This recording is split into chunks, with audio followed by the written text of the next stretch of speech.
আজকে বানিয়ে ফেলেছিলাম লাউ পাতার বড়া। এটা আমার ঠাকুমার হাতের রেসিপি, খেতে কিন্তু দুর্দান্ত হয়। যদিও ঠাকুমার হাতের মতো অতটাও ভালো হয়তো হয় না, তবে খেতে কিন্তু দারুণ লাগে। এর জন্য লাউ পাতা তো লাগবেই। দেখুন লাউ পাতা এখানে একদম ভরে রয়েছে, এখান থেকেই লাউ পাতাগুলো নিয়ে নিয়েছি ছাদের থেকে। অনেক লাউ পাতা হয়েছে এখানে, তাই দেখে ভাবলাম আজকে এটাই বানাই বরঞ্চ।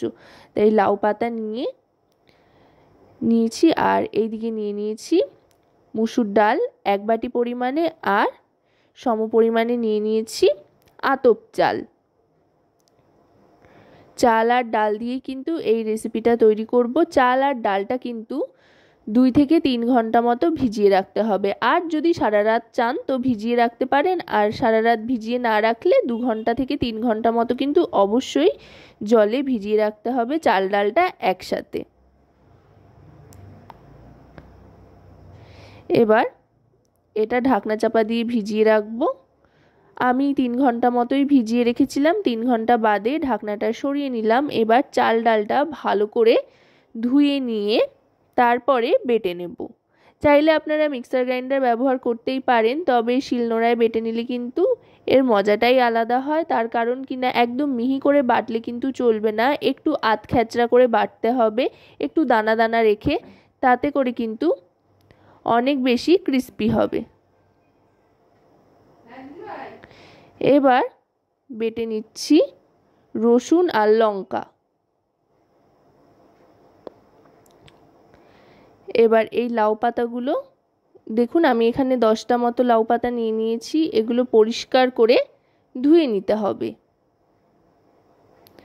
পরিষ্কার করে ধুয়ে নেওয়ার পর একদম নিংড়ে যতদূর সম্ভব জলটা বার করে নিতে হবে। বার করে নেওয়ার পর তারপরে কেটে নেব। কুচি কুচি করে কেটে নিচ্ছি পাতাগুলো। সাধারণত শাক যেভাবে কুচিয়ে নেওয়া হয় সেভাবেই কিন্তু কুচিয়ে নিতে হবে। ঠাকুমার কাছেই গল্প শোনা, তখনকার সময় যেহেতু খুব একটা বেসন ঠেসনের চল ছিল না, তাই এভাবে কিন্তু চাল ডাল দিয়েই যে কোনো ভাজাভুজি তৈরি করতো, আর খেতেও দুর্দান্ত হতো। তাই আজকে একদম অথেন্টিক সেভাবেই কিন্তু তৈরি করছি, কোনো রকম বেসনের ব্যবহার করছি না। শাকটা কুচিয়ে নেওয়ার পর এতে দিয়ে দিচ্ছি পরিমাণ মতো লবণ। লবণটা দিয়ে ভালো করে চটকে নেব শাকটাকে। লবণ দিয়ে আর একটু হলুদও দিয়ে দিচ্ছি। হলুদটা কিন্তু অপশনাল, চাইলে আপনারা দিতেও পারেন আবার নাও দিতে পারেন, তবে হলুদ যেহেতু অ্যান্টিসেপ্টিক সেই জন্য যে কোনো শাকে দিয়ে নেওয়া কিন্তু ভালো। এবার দেখুন ভালো করে চটকে নিচ্ছি। ভালো করে চটকে নিলে কি হবে, শাকটা অনেকটাই নরম হয়ে আসবে।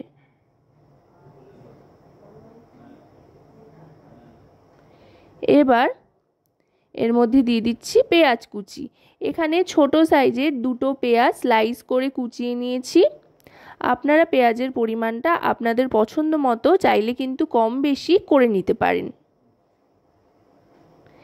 এবার পেঁয়াজটা শাকের সাথে ভালো করে মাখিয়ে নেওয়ার পর দিয়ে দিচ্ছি চাল ডাল বাটা, তার সাথে রসুন আর লঙ্কা বাটাটা।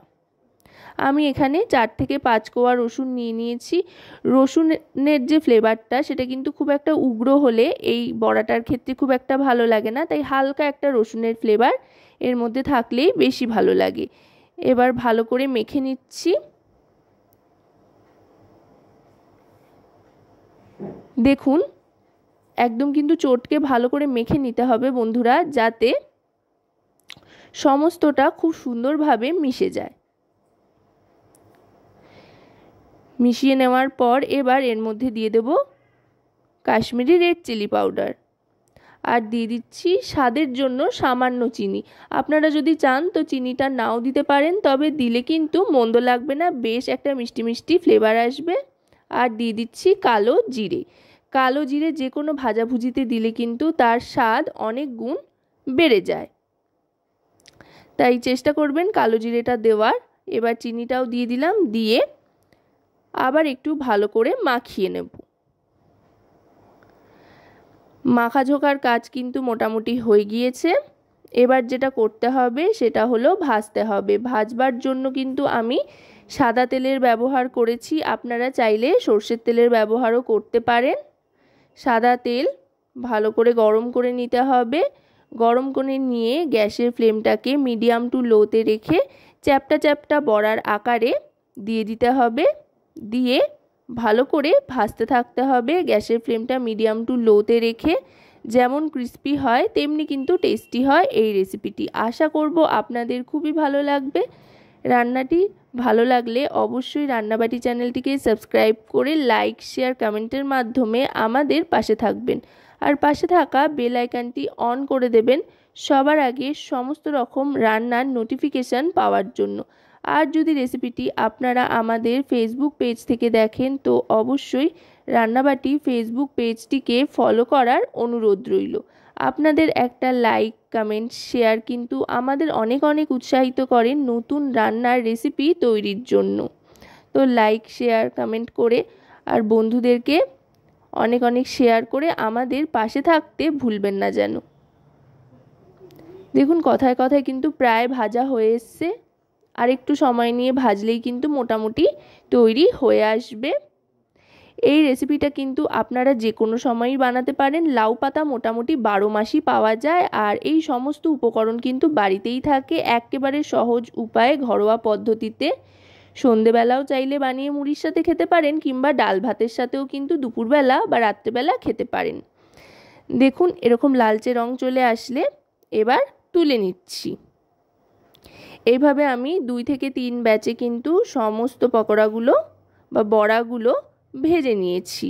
আপনারা কিন্তু এটা চাইলে কুমড়ো পাতা দিয়ে বা কচু পাতা দিয়েও বানাতে পারেন। আশা করি মন্দ লাগবে না। যদি বানান তো কমেন্টে অবশ্যই আমাকে জানাবেন কেমন লাগলো, সে লাউ পাতা হোক বা অন্য কোনো পাতা হোক। তো আজকের মতো এ পর্যন্তই।